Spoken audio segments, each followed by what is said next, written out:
দর্শক, এই পর্যায়ে আরেকটি তথ্য জানাচ্ছি। যক্ষ্মা কোনো মরণ ব্যাধি নয়, নিয়মিত চিকিৎসায় এটি সম্পূর্ণ সেরে যায়। টানা 2 সপ্তাহের বেশি কাশি বা ওজন কমে গেলে দেরি না করে দ্রুত কফ পরীক্ষা করান। সরকারি হাসপাতালে যক্ষ্মার পরীক্ষা ও ওষুধ বিনামূল্যে পাওয়া যায়।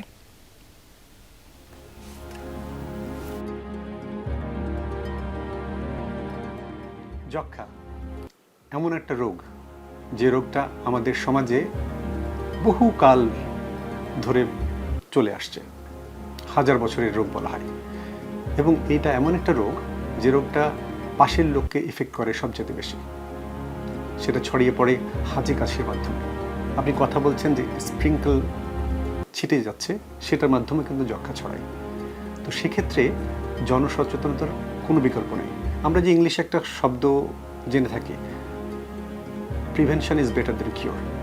তো যক্ষ্মার ক্ষেত্রে এটা খুব ভালো যায়। যক্ষ্মার ক্ষেত্রে বিভিন্ন লক্ষণ থাকে, যেমন 2 সপ্তাহের বেশি কাশি, তারপরে একটু রাতের দিকে একটু জ্বর আসা, ওজন কমে যাওয়া, খাবারে অরুচি হওয়া।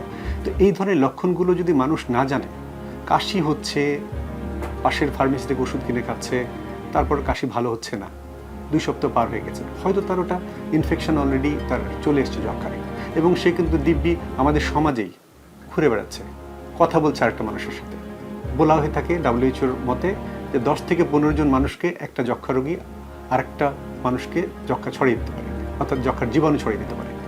তো সেক্ষেত্রে যদি ওই মানুষটা সচেতন থাকে যে ঠিক আছে, আমার 2 সপ্তাহের মধ্যে আমার কাশি হলেই আমি সাথে সাথে নিকটস্থ স্বাস্থ্যকেন্দ্রে যেতে পারি, এবং সেখানে সম্পূর্ণ বিনামূল্যে, গভর্নমেন্ট থেকে কিন্তু সম্পূর্ণ বিনামূল্যে যক্ষ্মার ডায়াগনোসিস যেমন ফ্রি, তেমনি যক্ষ্মার চিকিৎসাও কিন্তু ফ্রি, ওষুধও ফ্রি দেওয়া হচ্ছে গভর্নমেন্ট থেকে। সো এই ক্ষেত্রে যদি মানুষ এটা সম্বন্ধে জানে যে ঠিক আছে, আমার এই লক্ষণ হলে আমাকে যেতে হবে এখানে, তাহলে কিন্তু এটার স্পিড অনেক কমে যায়। আবার হয়ে গেলে যেটা ভালো হয়ে যায়, যক্ষ্মা ওষুধ খেলে যে সম্পূর্ণ ভালো হয়ে যায়, এই বিষয়ে সচেতনতার প্রয়োজন।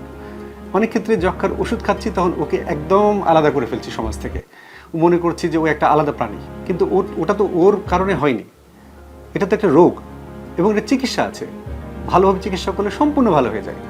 তো সেক্ষেত্রে এবং কয়েকদিন ওষুধ খেলেই কিন্তু আর এটা ছড়ায় না। তো এই সচেতনগুলো যদি না থাকে, তবে যক্ষ্মা কিন্তু ছড়াতে থাকবে, এবং যে কারণে বাংলাদেশে প্রায় 3.5 লক্ষের মতো কিন্তু রোগী আছে বলে ধারণা করা হয়।